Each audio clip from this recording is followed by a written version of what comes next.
Moz सामईन कंतो दा कैसेटा पुस्कुनो शायर से याकूब खान दासाना एनो पगना हसीन का शिकायत से करने गटिए दावड़ चंपानी गटिए और दा गाना की फरमाइश करे ने किरतब बोलाना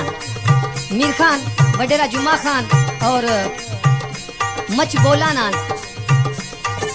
बशीर अहमद सातक जई मुलाजा